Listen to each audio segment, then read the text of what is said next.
Family, it's your favorite queer radio personality, Anna DeShawn, and welcome to another edition of Queer News Live.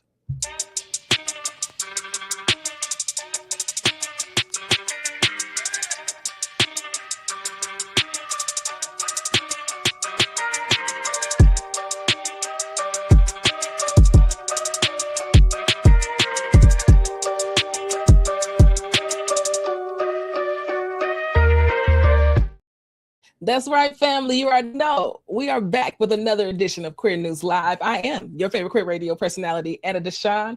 And you know what we do on Queer News? We are telling the stories of LGBTQ folks at the intersections of race and sexuality, covering politics, culture, and entertainment. We take what we do on the podcast and bring it to you live. Because why not? Who can't get enough of queer news is all I'm saying. So we're here every Monday at 7 o'clock Chicago time and every Thursday at 12 o'clock. Okay, so catch us in the evening on Mondays and during your lunch break on Thursdays. Yes, to stay in the know, because there's so much going on in this moment, especially to and for and by queer folks that is worth reporting on. Okay, now you already know it is Monday and the new episode has dropped. Yes, go check it out. Give it a good listen. This is actually a really important episode. There's a lot going on in this moment. Okay, so I don't want you to miss out on anything. It's important that we stay informed. And sometimes the doom scroll is real. Okay, so our top story today was about trans and non-binary politicians who are actually on the precipice of making history come November. Okay, and I want you all to know their names. I want you to know their states. Yes, so that you can call your friends who are living in those places and support them. We also cover in politics the lesbian bar, My Sister's Room in Atlanta. The owner was actually arrested for a noise complaint. Child, you got to listen to the podcast to get the full story. It's an absolute mess. Yes. And then the Trump administration is getting sued, and we love that. We love when the Trump administration gets sued. We talk about that as well. In culture and entertainment, we had to talk about the WNBA and all of these anti-trans trolls that keep finding their way into the W. And we discuss everything that's happening there, from the Atlanta Fever game to what happened here in Chicago last night and last week. Maybe you saw the videos I did with Chris Moyer. If you don't know Chris, he is the first out trans athlete to compete in the Olympics on behalf of the United States. Let me tell you, he is incredible. He just won his 6th national championship, I believe. It's insane. Okay. We did a video together giving y'all an update about the league, the W, all of those things. And in amazing news, the Human Rights Campaign Foundation, they actually do research, all right? And they have found that 12% of the US population now is queer. 25 million people identify as queer out here in these streets. I'm telling y'all right now, we're not going anywhere. This is what gets people so upset, okay? We are literally not going anywhere. And 7% of that, 12%, they actually identify as bi. Okay, the bisexuals are still winning out here, per usual. Okay, so I really want y'all to tune into the pod, stay informed. There's lots to know, there's lots going on. And if you can't keep up with the scroll, don't worry. I got you. That's what I'm here for. Okay. And now tonight, I'm excited because we've got a special guest for you. Let me tell you, when I got this email about Spencer West, I said, what? What did Spencer do? How did Spencer do it? I had so many questions, and I get to ask them tonight. So, family, can you please welcome Spencer to the show? Hi, Anna. It's so lovely to be here. It is lovely to be here. It is even better to meet you. Okay, virtually, nonetheless, it counts. And now I get to embarrass you and read your bio a little bit. Okay. Very good. Spencer is an internationally recognized keynote speaker, content creator, author, and disability advocate, known for redefining what's possible. Born with a rare genetic condition that resulted in the loss of his legs at the age of 5, Spencer has inspired millions through his storytelling, humor, and powerful message of resilience. He first gained global attention after summiting Mount Kilimanjaro on his hands and in his wheelchair, a journey featured in the documentary Redefine Possible, which premiered at the Toronto International Film Festival. Family, I just want y'all to know that alone is just a piece, okay? So we're going to be here for a little while because I got questions. I got so many questions, and I told Spencer before we got started, it is not often that I have an unlimited amount of questions for somebody, but in this case, I really, really do. And Spencer, I'm assuming that is nothing new to you, my friend. Correct. Fire away, my friend. Well, you know what? I want to start with something that's not completely in that first paragraph of your bio, but family, when I kept reading, I noticed that one of the things that Spencer has in his bio is that he identifies as 2SL LGBTQ plus. And that 2SL really took me aback because it's not something I get to see very often. And it stands for being two-spirited. And so, Spencer, I wanted to know, why do you actually include the 2S in your bio? Yeah, being a white person, I'm obviously not too spirited, but um, one of the things that was important to me is to remember that I'm a settler here on stolen land, and that the Native Americans, or here in Canada, the First Nations folks or Indigenous folks, were here first. And so I like to put that at the beginning of the acronym to let them know that I realize that, like, that this is their land, that I am on it as a settler, and to remind folks that this is not our land, that we occupy. I'm telling you right now, maybe I have a handful of white men that I know that would even have the language to say everything that you just said, or even the knowledge to say everything that you just said. Mm. So you must tell us, where did you get all of this social justice, anti-racism, inclusive practicing? Because it's just not a common thing that even folks of color would have uh, the awareness of, and we don't hear two-spirited said a whole lot here in this country. Yeah. Yeah, for me, I've been in the social justice space for the last 20 years, but yeah, before that, I didn't have a lot of this knowledge of my own identities, of specifically around disability. That my queer identity, I really understood quite quickly, and learned our history quite quickly. But it's being disabled, and then understanding how all of our liberation is tied up together, and how important that is, that I was like, I have to learn about, as best as I can, about everyone, and to understand. And specifically here in Canada, where I'm at, although I'm originally from the United States, we talk a lot about reparations here. And I've been in Indigenous spaces before, and I've got friends that work with Indigenous communities all the time, so it's something that's at the top of my mind all of the time, because of the friends that I keep, and the work that they do as well. So yeah, I do my best to try to stay informed. I make mistakes. There's a lot of stuff that I'm not on top of, but I do my best to stay informed, because all of our liberation is tied up together. And that's one of the things, about my disabled identity. It doesn't discriminate. It is the only marginalized community that everyone will experience at some point in their lives. So what's good for me is good for everyone else, and vice versa. So it's important to, like, have a bit of that knowledge, but there's still lots for me to learn. So I don't want to pretend like I know everything. There's so much for all of us to learn. And that's one reason why I love having these conversations. And to your point around, everyone at some point will experience some type of disability or being disabled. Mhm. I didn't understand that fully, child, until I turned 40. Okay. Mm. And someone said that to me, and I said, you ain't wrong, because the way this back is set up and the way this pinched nerve is hitting, okay, I know in at least 10, 15 years, I am not going to be completely okay. Right. And Totally. so, this idea that we should be thinking about the most marginalized among us all the time becomes it's this song comes to mind that a good friend wrote called Draw the Circle Wider, right? And this Mm. work of always, how are we including everybody into what we're talking about, and the most marginalized coming first. And that's what comes to mind when you say that to me, because chill, it has never been more real. Okay. Then Totally. And Yeah, that's why I like to use, that's why I usually refer to myself as refer to folks as either disabled or non-disabled, because the likelihood of you acquiring a disability either right now temporarily or permanently is statistically quite high. So it's not really a question of if, it's a question of when. So there's all these other terms out there that people use, but a lot of disability justice folks, it's like it's disabled and non-disabled because it's going to happen at some point.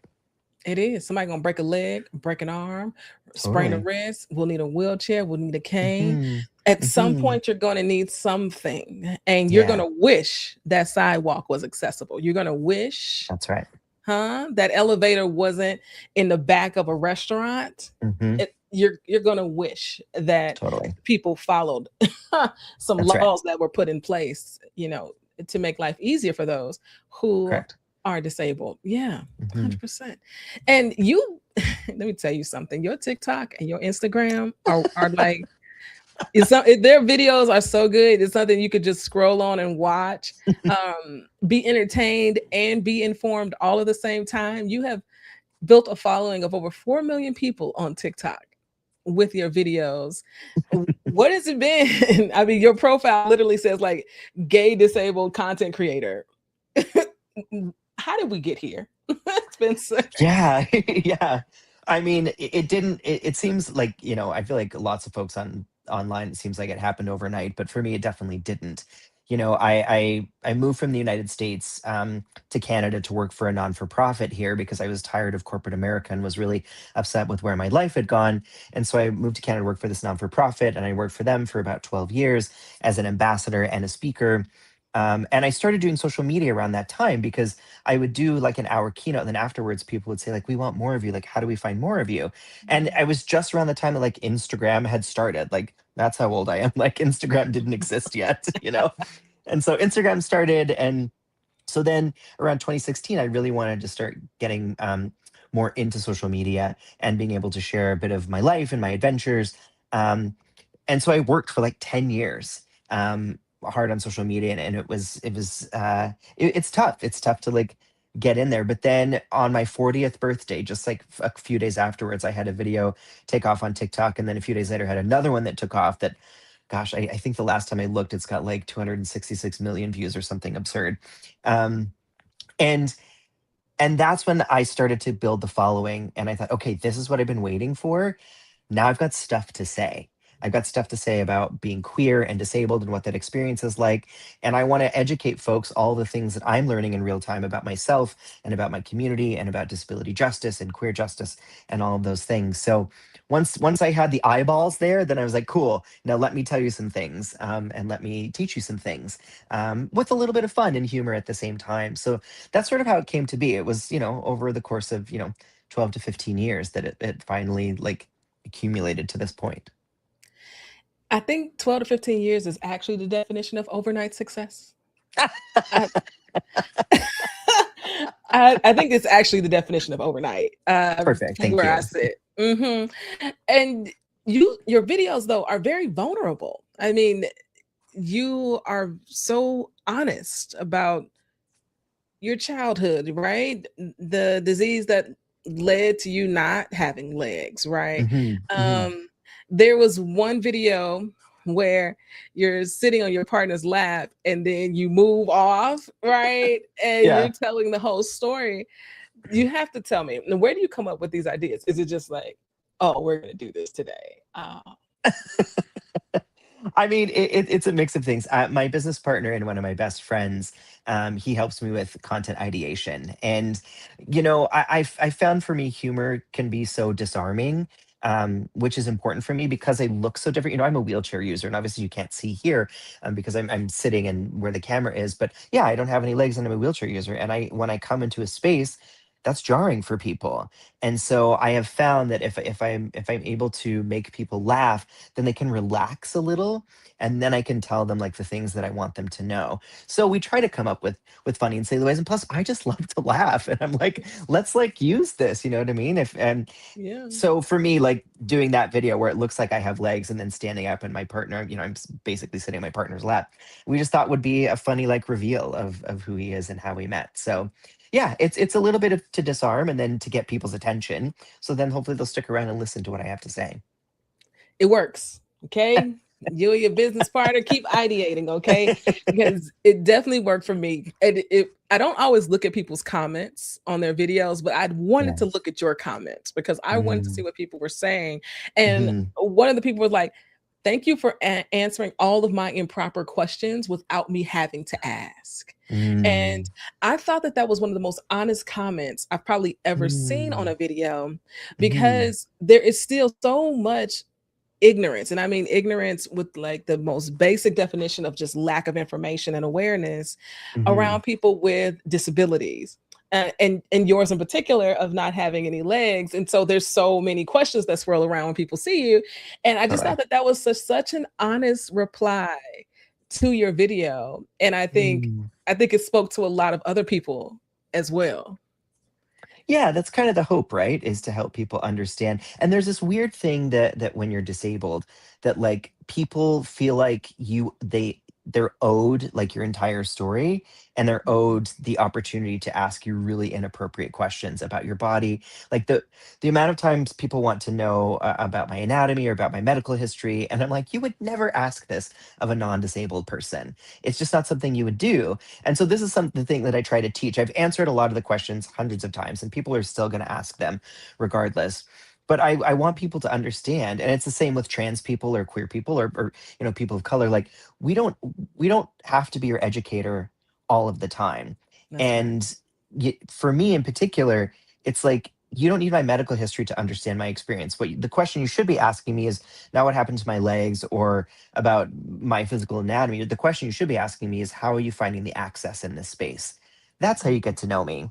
And so I try to use the space to like tell people, answer the questions, and then move on to like, okay, now these are not appropriate. You shouldn't be asking these things in real life because you're asking people to do labor that they're not getting paid for. And often with disabled folks, you're asking a complete stranger to relive trauma in front of you by asking what happened. And I don't want to do that with strangers in the grocery store. I barely want to do it on the internet. You know what I mean? Right. People don't think. I find that people don't think about that, right? Yeah. Um, the say, if you don't have anything nice to say, don't say anything at all. I don't know if everybody got that lesson, Spencer. Yeah. I Yeah. don't know if it made it through. Uh, Yeah. Now, one thing I know for sure is that it may, being disabled might be a label, but honestly, if it don't even feel like it fits, Spencer. I mean, you've Mm. done incredible things that able-bodied people don't even venture to do. And I think you probably know where I'm going with this, because I mean, Mount Kilimanjaro, what? Oh, what? Tell me, whose idea was this? Was it yours or was it your friends? And Yeah, no, it was my idea, ish. So what had happened was I'm working for this non-for-profit here in Canada, and I'm traveling 200 days out of the year, and I wasn't getting enough time with my friends and family. So that was like the first problem. The second one was, I was out here telling people that you need to make a difference and create fundraising campaigns and awareness campaigns, but I'd never done it myself. And I thought this doesn't feel right for me to continue to tell other people to do something that I don't have experience in. And so my boss at the time had recently climbed Kilimanjaro, and he was like, "Have you ever thought about doing that?" And I was like, "No. Like that's the last thing I want to do is climb a mountain. And plus, I don't like camping. Like that's not fun for me." But then a week later, I was like, "Wait a minute. Maybe I do want to do this." And I want to also make it very clear, I'm not the first disabled to climb Kilimanjaro, and I'm definitely not the last. Um, but I thought maybe what we could do is, although I don't have any legs, that will get people's attention. But what I really want them to pay attention to is we were fundraising for clean water, and our goal was to raise $500,000 for clean water in East Africa, specifically in Kenya, where we did a lot of international development work at the non-for-profit that I was working for. So that's sort of where the idea came from and why I wanted to do it. I have a passion of speaking and telling stories and my own story, but there has to be a purpose behind it. And so I wanted to be able to have that experience and tell people, hey, I've done a campaign now. I know what this is like. I know how hard it is. I know the rewards, all the things. So that's sort of where the whole idea came from, was initially those sort of two things. well, those are both very motivating and inspirational things. And child, the fact that you even decided to go through it. I also think that your boss being able to see you, right? like to Hmm. see past the disability and be like, have you ever thought about doing this? I think that Hmm. speaks so much to who you are. M- Mm. So many people probably wouldn't even suggest such a thing to you, right? And he was Yeah. like, why don't you just do it? I know, like, you can do everything. Why can't you do this? And I think that's an incredible testament to who you are. And so, from my understanding, you had a special wheelchair made. Yeah. You had friends join you, um, Yes. and most of the time, it was easier for you to walk on your hands than to actually be in that chair. Yeah, yeah, and that's one of the things that was so nice. I was grateful that my boss had suggested it to me, but it was also, I think this is the thing that people don't always think about. That doesn't mean that I can just do everything. That doesn't mean that everything is so easy and that I could just go climb a mountain. As you mentioned, like we had to have a special wheelchair made. I would not have been able to do it by myself. Like this is a story of interdependence. Like the only reason that I was successful is because I had support. And this is like an important lesson. I think sometimes it can be really easy for us to look at the disability community and specifically someone like me who has a lot of privilege with my disability. I can get out of my wheelchair, I can walk on my hands, but that's not the experience of most disabled folks. And so for me, climbing Kilimanjaro, I had another disabled activist say to me after I'd climbed, they said, this is not helpful for our community because not every disabled person can go climb Mount Kilimanjaro. The only reason you were successful is because you had help. And that's actually the story. It's not that disabled people can do all these amazing things. And I can't necessarily overcome my disability, but with help, I can get support and I can do some cool things, that I wanted to do. But yeah, it was because of my two best friends that I was able to get to the top and back down again. Um, but I think it's one of those important things of I want people to see that disabled folks want the same things as non-disabled folks. And I also need people to see my disability because it forces you to see the barriers that exist. So for us, it was that having that wheelchair made. And then we got to the mountain and I had trained to do half on my hands and half in my wheelchair. Then we got there, we're like, oh my God, I'm doing most of it on my hands because my wheelchair didn't work and my body would have never made it. So like I needed my friends to help carry me. They built this contraption that we could put my wheelchair on so my friends and the porters could carry me above their heads so my arms could get a bit of a break. One of the porters who's normally carrying our stuff on his back had wrapped me in a blanket and tied me to his back and was carrying me that way. And my buddy Dave, who's heterosexual, came up behind me and he was like, listen, Spence, I have to say this out loud to you, but you look really cute being carried by this guy, which is so sweet. But it's like I needed all of this help. That's why I was successful.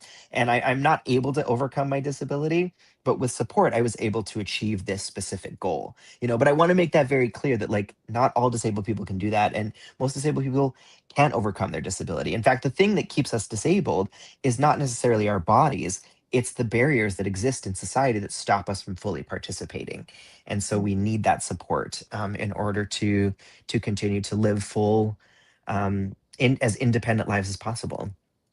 Child, I think you just said a word, maybe two or three in that statement that most are disabled because of society's barriers, not because of their individual abilities. That's a word, Spencer, because I don't know if many people have thought about it in that way.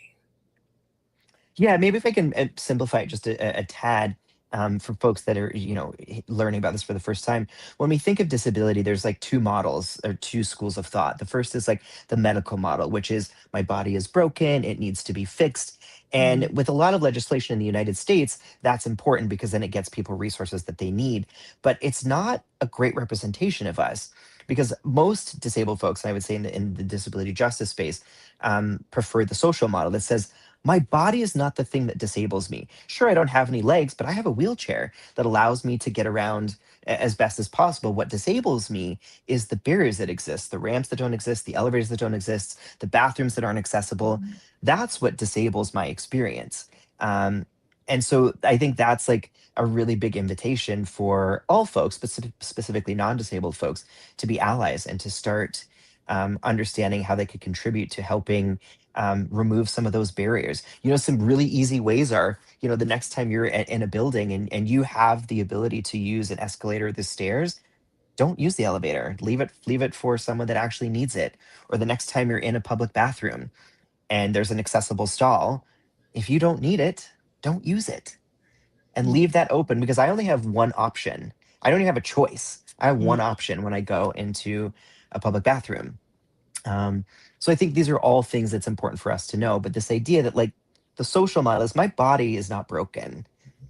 The Mm-hmm. systems of oppression that exist, as you know well as anyone, are what keep me from fully participating in society. Absolutely. God, that's good. That's so good. And family, I hope you're I hope you're taking all of this in. I hope that you're really listening um and hearing what Spencer is saying. I am. I haven't it's been a while since I've been this enthralled in a conversation. Mm. Um and you must tell me, how was it when you made it to the top of Mount Kilimanjaro? Like what was that feeling? Yeah, it was bittersweet. You know, the first half I needed my friends' help physically, Yeah. and I literally I never thought that they were gonna need my help. I was like, I'm disabled. I don't have any legs. Like, I'm gonna need the support. But then when we got like the day that we were gonna summit and we got towards the top, my buddies got altitude sickness and I didn't.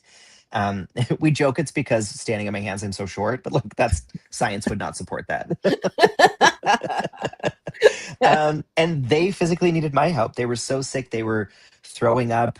You know, Oh. my one buddy who would normally just like slip a little bit on some snow, he just like crumbled to the ground. It took two of us to like pick him up. So, you know, the first half I needed them, and the last half they needed me. But we Mm. just took it as slow as we could, and hand over hand and foot over foot, we walked until we made it to the top. And we collapsed and cried and hugged and cried some more and celebrated because not only did we make it to the top, but we had raised well over our goal, which ended up providing clean water to 12,500 people for life in two communities in East Africa, where we worked.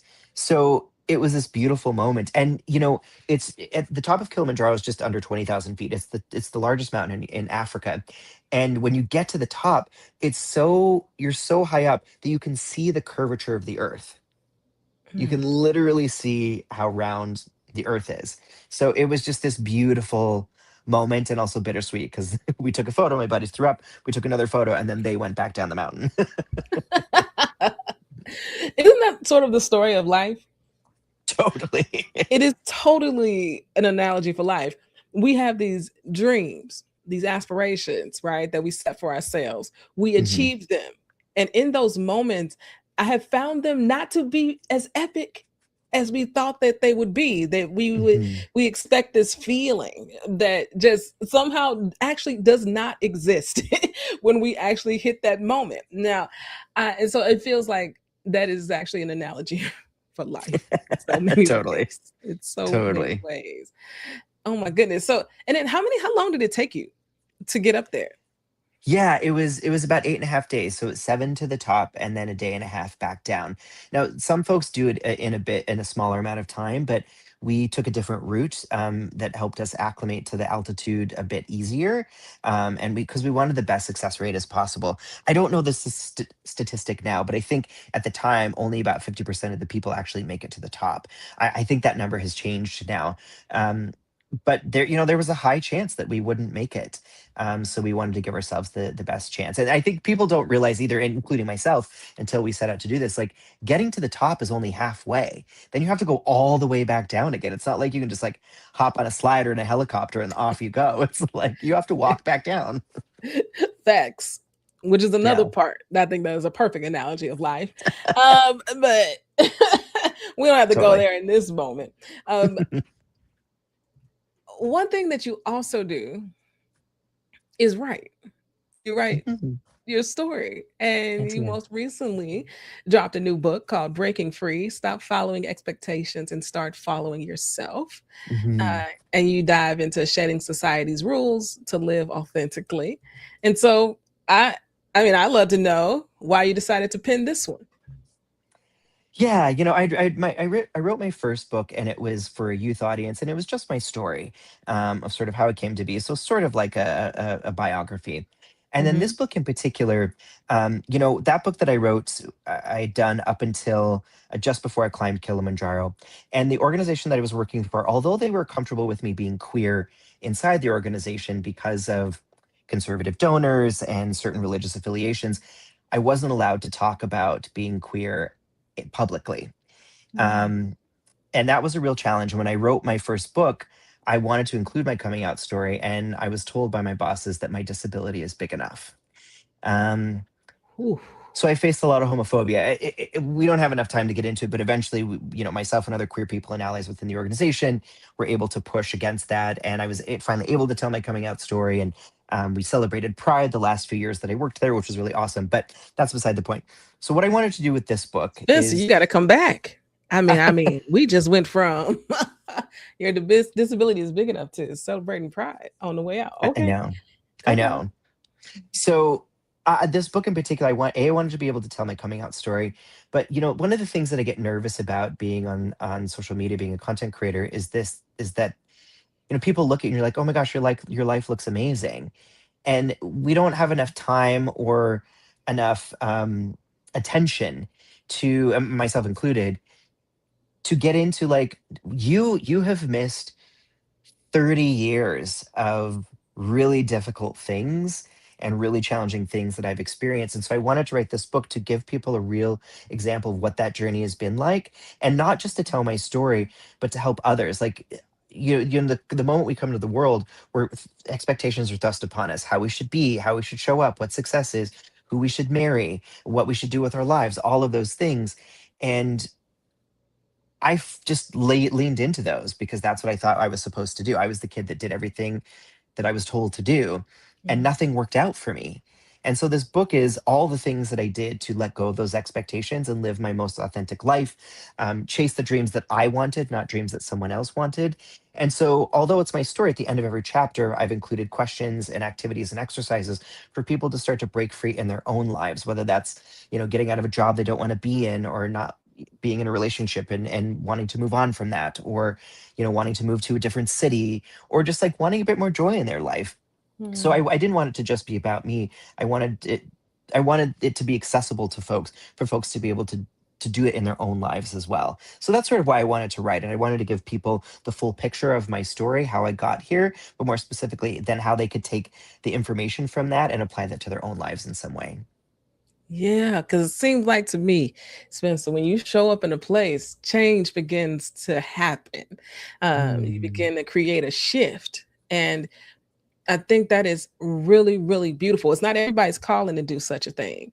totally. And so when you are called to do such a thing and it actually happens and manifests itself, everybody's lives get a little bit better. And when Mm, you start to talk about the questions at the end of the book, it sparked a book that I read called The Big Leap, where he mm, talks about upper limiting and the ways in which we limit ourselves and we don't even know it. We can be in a beautiful relationship and just start arguments because we totally. don't know what else to do, right? We don't know what this level of happiness actually feels like. And so we begin to Mhm. sabotage and self sabotage and get in our own ways. And it's not until we really do our own work, right? And I feel like, you tell me what you think, Spencer. I feel like because I had to question everything that I was taught when Mhm. I realized that I was as queer as it comes, you begin to question everything else. And so, For sure. you begin to break through some of these things far before some of your other friends or counterparts begin to break through these things because you don't have a choice. Yeah. You become Yeah. the exception to the rule, you know. Yeah. I think, like, one of the questions I get all the time is like, how are you so resilient? And I'm like, Oh, I don't what a have any word. other choice. Like, what? I Yeah. don't have another choice. If I'm not resilient, I don't get to exist in society. Like, specifically as a disabled person, as a queer disabled person. So I think it's one of those things that, like, I wish I had a choice to not be resilient. Sometimes I don't want to be resilient. You know what I Oh, mean? yes. Even that word makes me exhausted. Totally. Even the use of that word makes me exhausted. Totally. Because it's everything you said. If if I choose not to show up today, wh- what am I Yeah. doing? Right? Yeah. I Yeah. We often don't have a choice when we're living in all these intersections. That's right. And I want to go back. Gosh, it's not too often I'm in these conversations to interdependence. Hmm. A lot of people don't even know or practice or are familiar with the term of interdependence and decentralization in our work and how we show up. Hmm. But Hmm. this idea of family, that we really do need each other, Yeah. that none of us are free until all of us are free, right? That's right. This theory that um and I read a chapter and it was aligning how we are with nature, and like nature Mhm. does not work without all of the pieces doing what That's they right. do. um, That's right. and so per Spencer's lived experience of climbing Mount Kilimanjaro being the ultimate practice of interdependence, I also want you all to think about the ways in which you could practice interdependence in your own lives. Yeah. Um, because living in America, we are taught to individualism That's right. quite early. Yeah. I, we don't, we, it comes later. You, I is what comes first. And capitalism will make you believe that you're in competition with everybody. Right. That's right. So I just wanted to call that out because I don't know if anybody ever has said the word interdependence on my show, or practiced it, or practiced it in real life. And so I just want to call that out, family, because it is worth really thinking about how we practice that, and how that shows up in our everyday life. Yeah, I mean, that's one of the things I wrote in my book is like I wanted to call out like the myth of the self-made person. I was like, it's a Mm, myth. It's not real. Like everyone has had some sort of support along the way. You know, yeah, you hear like Jeff Bezos who's like, I did this all on my own. I was like, no, you didn't. And in fact, you're now like erasing all of the identities of all of these folks that actually helped you get to where you are. And yeah, like this is such a myth. And you know, one of the insidious things about capitalism in general is that like we have to crawl on someone else to get to the top of where we need to go. And it's like, no, we don't. Like we can work together. And in fact, most of us have been working together this whole time and maybe have not realized it, but like we don't get to where we are solely on our own. We can do things on our own and we can make things happen on our own. But there's always some sort of support that exists there. So I get real passionate about this one. I love it. I'm glad Yeah. you get passionate about it. Um, we nobody does this alone. Yeah. Nobody, none of us have ever done it alone. You did not come into this world knowing how to count, knowing how to feed yourself. None of this. Like Mhm. you learned it from somebody, and we all do things Totally. together. Yeah. Um, as we begin to wrap up, Spencer, because it's almost that time, I want to know on this journey, I mean, literally 10 to 12 years of building the social media presence, documentary, Kilimanjaro. I mean, you've done some pretty incredible writing 2 books, being a best-selling Mhm. author. All these things are pretty incredible. What on the journey, though, has surprised you the most, or been the most exciting or unexpected moment on this whole journey? Um, I think there's been two things. The first thing is something that I mentioned earlier. You know, here I thought I was doing all this great work and speaking and talking about climbing Kilimanjaro. And then I had that moment with that other disabled activist. Their name is Naomi. And when they said, they're like, the way you're talking about this and what you're doing is actually really harmful for our community. Mhm. And I hadn't really claimed my disability as an identity at that point. It was just something that happened to me. And, you know, ableism didn't want to be seen just like everyone else, or that I wanted to be seen just like everyone else. And back and learn um, of the disability community and to understand how that surprised me. And it was one of the most beautiful things that came out of a lot of the work that I've been doing was the call-in experience.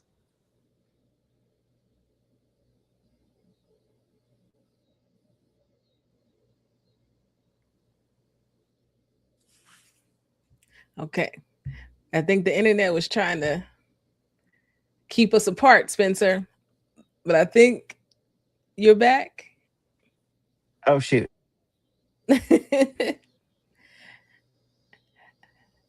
Oh no. Can you hear me? Oh, I don't know. The internet's. I think I can. Let's try it one more time. Are you? Can you hear me? Oh no, Shoot. we made it so far. Yep, I think we kind of lost Spencer a little bit here, and, and I know he's trying. Let's see. I'm gonna give it like 4 more seconds. Let's see.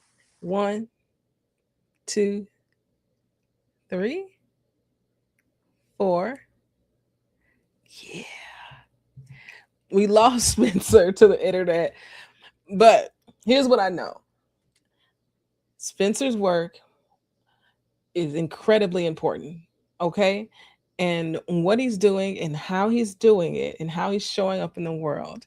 Yo, Spencer is somebody this entire community can be proud of and we need to support. Okay. So here's the deal. I need y'all to go and get his book, Breaking Free. Stop following expectations and start following yourself. It's available right now. Okay. Then you can also go and follow him on social media, TikTok or Instagram. Just type Spencer West and you will find him. Now, let me see if Spencer is back. Maybe. Can you hear me? Oh, there we are. And Shoot. dag. Okay, great. We tried, family. We tried. But you get the deal. Thank you so much, Spencer, for joining me on the show tonight. I thoroughly enjoyed our conversation. I'm so glad I got to meet you tonight. And family, it's the first time Spencer was on the show. I'm telling you right now, it will not be the last time, okay? He will absolutely be a friend of this show. And I love that y'all joined me tonight. I mean, so many clips to post from this conversation because it was just that good. So don't forget, family, tune in to the Queer News Podcast every Monday morning for a new episode. I hope you've been enjoying our summer series where we've been doing interviews one week and a standard episode the next. It's been chef's kiss for us as a production team, but it's also just been really, really good to be in conversation. You know, I started my career doing interviews with people, so it's really natural for me to talk with folks and to be inquisitive. I've always been somebody who asks too many questions, and so I've really enjoyed coming back to, I guess, my roots and all of this, and going back to interviews. And I enjoy reporting on the stories that you all need to know about and hear about out here in the world because they're so critical. And it's hard to get everything on social media. It's hard to get something from a scroll or from a graphic. You can't get the full story. And so that's what we're doing on the podcast. So I hope that y'all continue to tune in. I hope y'all tell a friend. Okay. You already know. This is Queer News Done Right.